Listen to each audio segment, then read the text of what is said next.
The mystery of the old documents. It's been 7 years since my divorce from Kate. That pathetic woman is still in town. She got a promotion and has been the superintendent of our city's school system for the past 3 years. My youngest daughter, Carla, was starting the second half of her sophomore year of high school. Like her sisters before her, she was an honors student, a 3-sport athlete, and was active in the school's theater and music departments. Carla is the last daughter left at home. Kayla is now a junior at MIT, and if her grades hold up, she will stay in school and pursue a master's degree in mechanical engineering. Kara is a freshman at Boston University, studying finance and accounting. Carla was only 8 years old when I divorced her lying, cheating, gonorrhea-infected mother.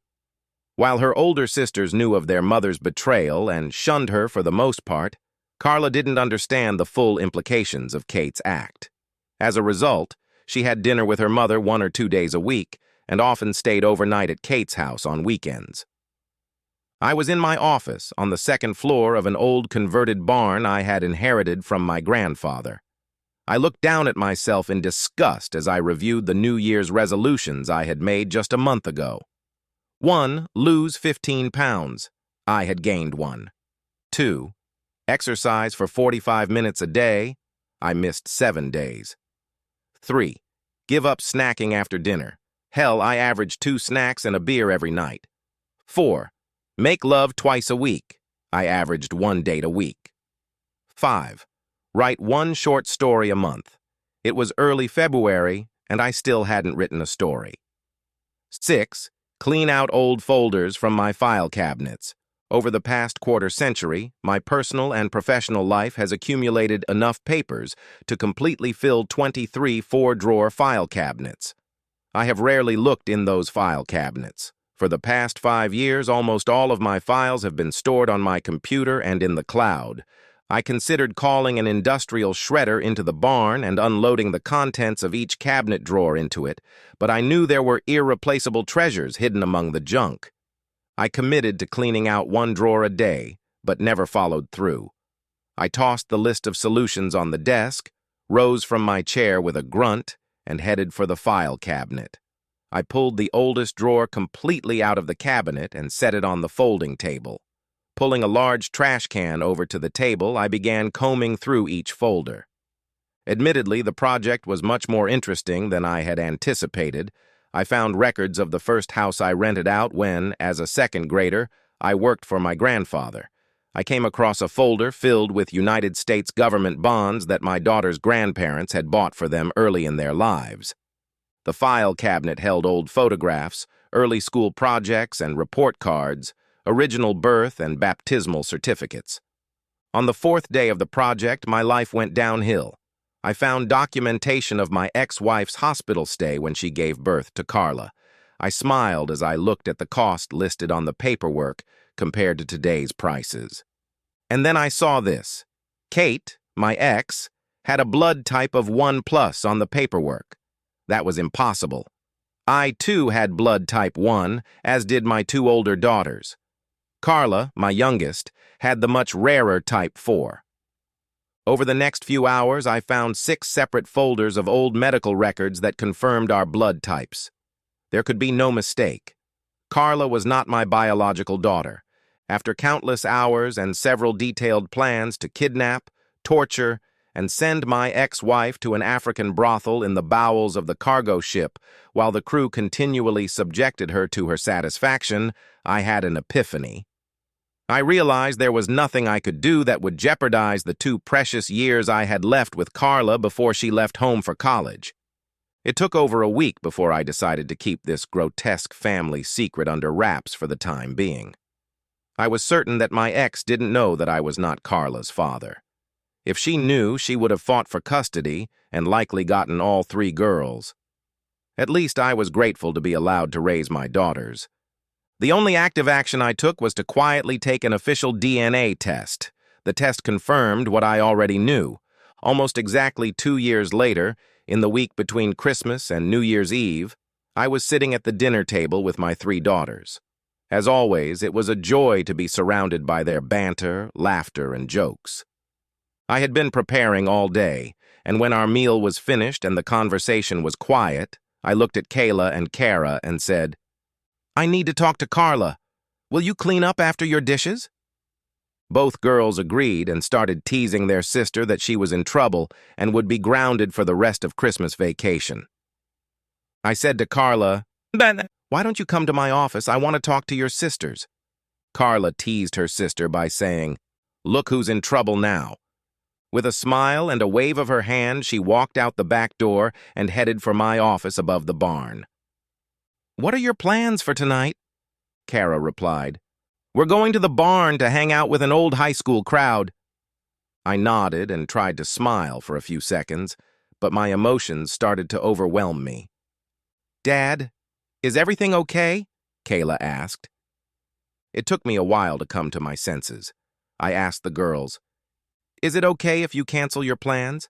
I have a feeling your sister will need you both." "Is Carla okay?" asked Kylie. "Is she sick?" asked Kara. "She's not sick. I have some very bad news to tell her.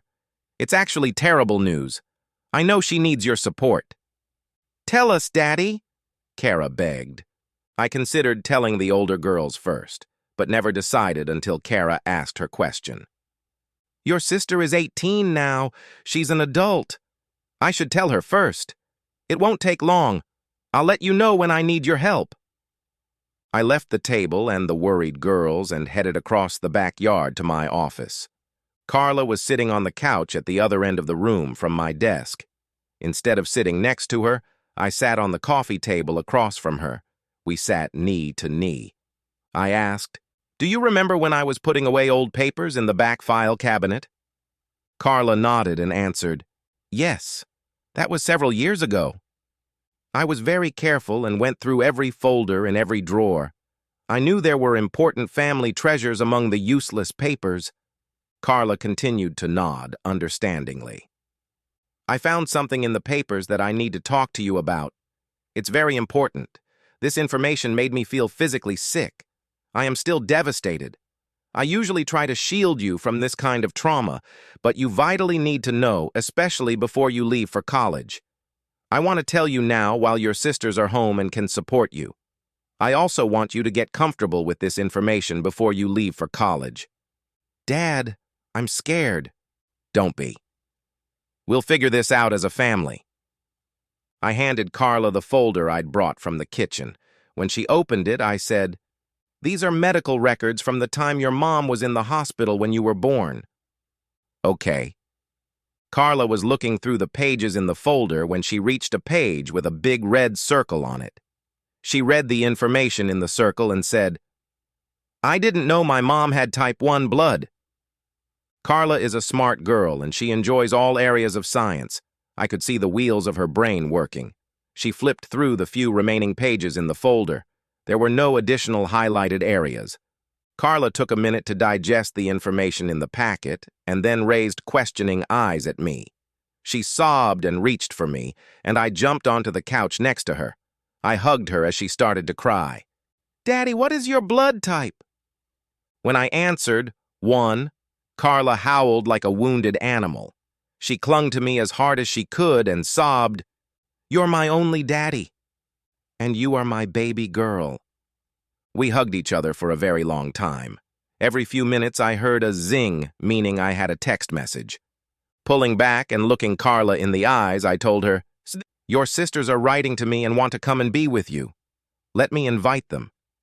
No sooner had I pulled out my phone than Carla asked, "Do they know?" I shook my head and told her, "I thought it was important to tell you first, but we have to share the information with them." Nodding, Carla gave me permission to include her siblings. I grabbed my phone from the table and typed a text into the app. "Come over." Carla hugged me and cried on my chest. She cried even harder when we heard the stomping of her sister's feet coming up the stairs to my office. The girls jogged through my office, climbed onto the couch, and we all hugged each other. After a few minutes, Kayla asked, "What has our cheating mom done now?" I laughed and replied, "How do you know it has to do with your mother?" Kara replied, "We have our ups and downs like any normal family. But when things go wrong, it's always because of Mom." A tiny voice buried deep in my chest agreed when Carla said, "She's an idiot." Kayla and Kara were stunned by the sister's comment and just as stunned when I said sternly, "Young lady, we don't use bad words." Carla giggled and we pulled away from each other. We took our seats again. Kara and Kayla settled next to their little sister, and I sat down at the table across from the trio. Carla looked at me and said, "I can't tell them, Dad. Why don't you tell them?" I began. "I will always be Carla's dad. No one will ever take that honor and privilege away from me." Kayla and Kara looked confused, so I continued. "I recently found out that I am not her biological father." It took a moment to process the information, and then all hell broke loose. Over the next few minutes, there were lots of tears, hugs, and just as much swearing and yelling. When it all subsided, Kayla asked, "Who's the asshole donor?" "I don't know," I admitted. Kara asked her sister, "Are you going to ask your mom who your dad is?" I surprised the group when I said, "I don't think your mom has any idea that I'm not Carla's biological father." They all turned and looked at me in surprise. "Why do you say that?" Kara asked. I explained, "Our divorce was very contentious. At the same time, because of your mom's position in our town, she had to be careful not to ruin her reputation. She didn't want everyone to know she was the cause of the divorce. I promised to keep my mouth shut if she let me have primary custody." All three girls nodded understandingly. "I'll never be 100% sure, but knowing your mom, I think she would have fought for custody if she knew I wasn't Carla's biological father. The court wouldn't have much of a choice, and I suspect you would have been given to your mother. She's dead to me." At this remark from Carla, her sisters nodded in agreement. She continued, "I don't want that woman to know about this. At least not until I come to my senses." We fell silent, waiting for her to continue. "Someday I'm going to make that cheating woman regret the day she was born." And then, looking at me, she concluded, "I hope you don't have to bail me out." We all giggled and I asked, "Can I give you some advice?" "Sure, Dad. I'll support you in whatever you do. But remember, you have to be able to look at yourself in the mirror. Don't stoop to your mother's incredibly low level." The first call from Kate came 3 weeks later. "What the hell is going on with Carla?" she screamed into the phone. "There's nothing wrong with Carla. She's perfect." "Like hell she is. The only time I've seen her since Christmas was at my parents' house 2 weeks ago." "So what?" I asked. "She was perfect to everyone but me. She treated me like crap. She wouldn't return my calls or texts. She didn't show up for dinner. Something is wrong, and I want to know what it is. Will you ask her?" "I will." "No, I won't. She communicates normally with me and her sisters. Her teachers have not communicated to me that something is wrong. Amy's coach said Carla is a natural leader and the best captain on the girls' basketball team. You seem to be the only one who has a problem with Carla, and I don't want to get involved." I hung up and didn't bother answering when she called back a minute later. The next few months flew by. It was late spring, and basketball games were replaced by lacrosse. Once in a while, I would see Kate at Carla's games. After each game, Carla would find me in the crowd of parents and give me a hug. She completely ignored her mother. Kate called me weekly and demanded that I find out what was wrong. After a few calls, I decided not to answer and erased all the messages without ever listening to them. At the end of the school year, I attended the graduation awards banquet.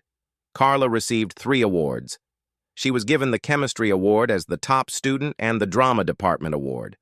No one was surprised when she was named the recipient of the Glasgow Award for being the top athlete in her class. Carla was allowed to give a short 3-minute speech as the Glasgow Award recipient. Carla not only thanked her family, coaches, and teammates, but also gave many specific examples of how each of them contributed to her success on the court and playing field. The honesty of her remarks touched everyone in attendance. I noticed a few raised eyebrows, especially among the school staff, when Carla failed to mention the contributions of the superintendent of schools, her mother. The high school graduation ceremony was held on Thursday evening, a week after the banquet honoring the graduates. We had 532 graduates. Because of the size of the class, the graduation ceremony was held each year in the main gym at the local college. I sat at the podium with Kayla and Kara. I didn't see my parents, but I knew they were close by. In the bleachers across from us, I noticed the girls' grandparents and slutty aunts. I couldn't get excited when the student audience and many in attendance applauded when they heard the master of ceremonies announce Carla Lillian Harrington. I smiled widely as I watched my daughter proudly and confidently cross the threshold of the graduation hall. I wondered how Carla would handle this moment, but I figured I had enough confidence in my youngest daughter to know she wouldn't embarrass herself.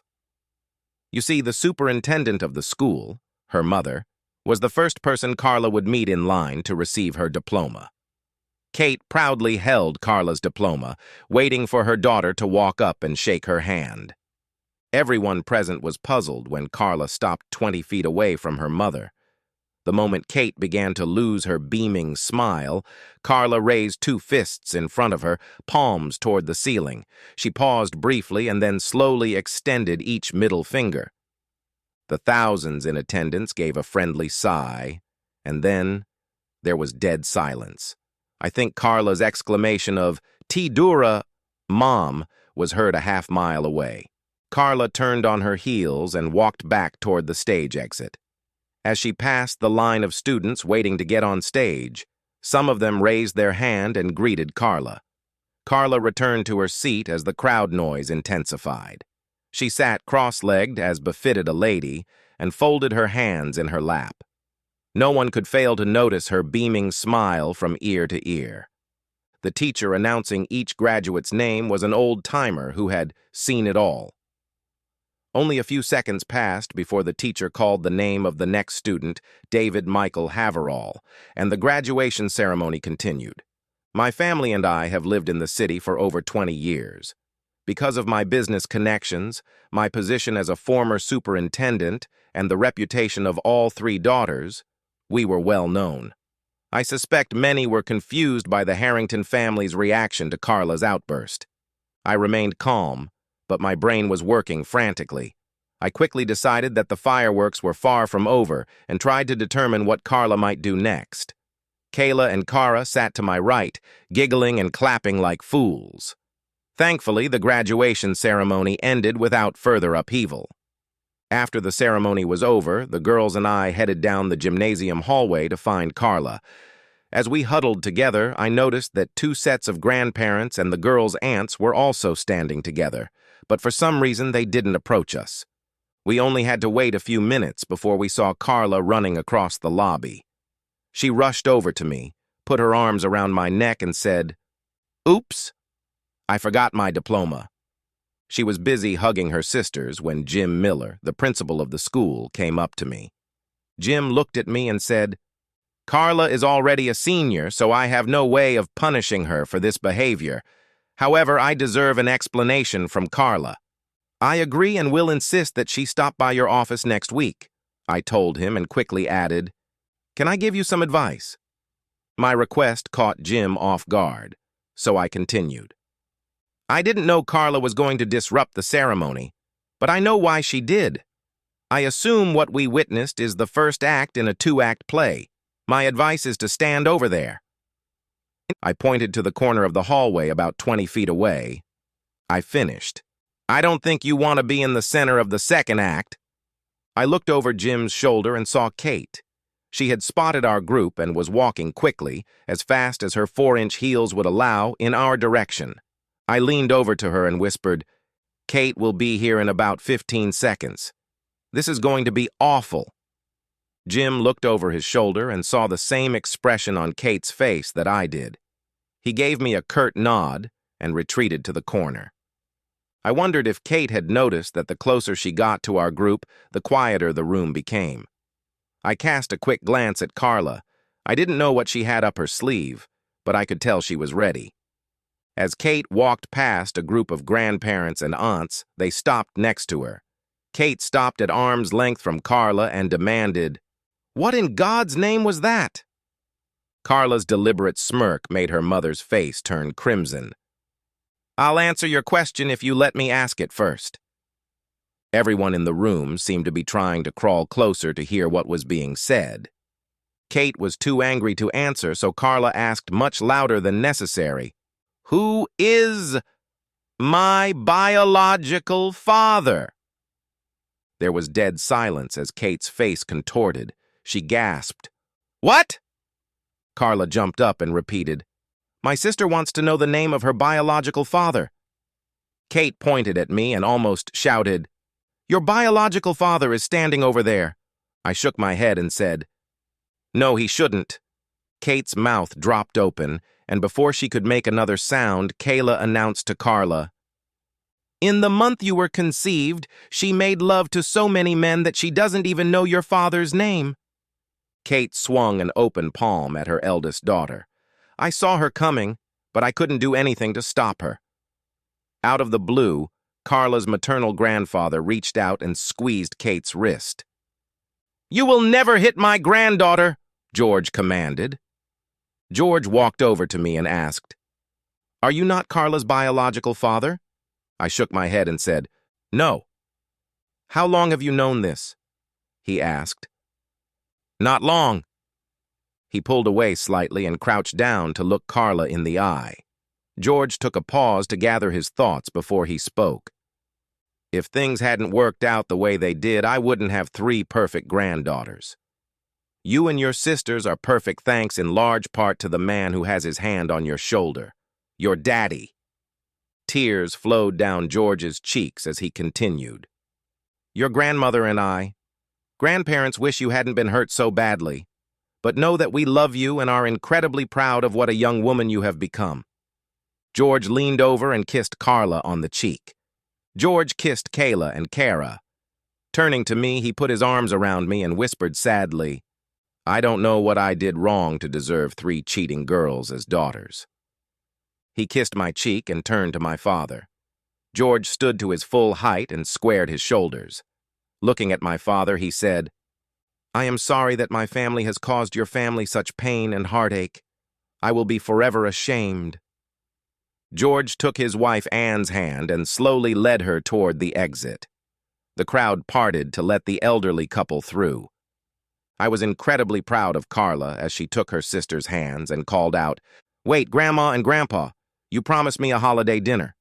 As they walked past my folks, Kayla said, "You better believe you're coming too." She took my mom's hand and practically dragged her behind her. Dad threw a quick glance at me. I smiled, winked, and said, "Enjoy." Kate and I and her older sisters Mickey and Jen watched both grandfathers, grandmother, and 3 granddaughters walk toward the hallway exit. Kate turned and asked, "Can we have some privacy and talk?" Her eyes were wet, and she was on the verge of bursting into tears. I considered Kate's request for half a second before shaking my head. "No, thank you, Kate. I have nothing to talk to you about." As I turned and started to make my way through the crowd of gawkers, Kate called out, "Please, Chris, we have to make this right. At the age of 52, I was semi-retired. The rental industry was oversaturated with wannabes and weekend warriors who were convinced that anyone could make money fixing up houses for profit. I made additional changes to the direction of my business. I helped create a real estate fund that invested in old, outdated shopping centers. Our group bought old properties, often with significant tax incentives from the city and state. We remodeled and renovated the properties and leased them out. I discovered that I could find new projects and manage renovations using only my laptop and cell phone, and as a result, work from anywhere in the world. The previous summer, I bought a small mobile home and traveled to Tennessee. I spent 5 weeks working a few hours each morning and hiking in the Blue Ridge Mountains in the afternoons. I lost almost 30 pounds by hiking almost 300 miles. I ate fish I caught in nearby rivers and streams and lived a relatively simple lifestyle. The following spring, on a Wednesday afternoon, I was feeling restless. I was sitting in my home office, and I was bored. Without thinking about the possible consequences, I left the office, went into my shed, and hitched my Jeep Wrangler to the back of the motorhome. After packing clothes for the next few days ahead, I pointed the van west and began the 2-hour drive to my daughter Kylie's house. I arrived at the small town in Westchester County, NY, that Kyla and her family had chosen to live in. I pulled the camper into the driveway and unhooked the Jeep. By 3 o'clock in the afternoon, I had the water and electricity hooked up and was sitting in a camping chair in the driveway enjoying a book. Not 20 minutes later, a school bus pulled up 2 houses away from my daughter's house. 5 children got off the school bus, and I saw that I recognized my grandson. He shouted, "Daddy, it's me, it's Bryce." I yelled back, "Bryce, it's me, Daddy!" Bryce ran across 2 lawns and fell into my outstretched arms. We talked for a few minutes, after which I asked the 6-year-old, "Do you want to play ball?"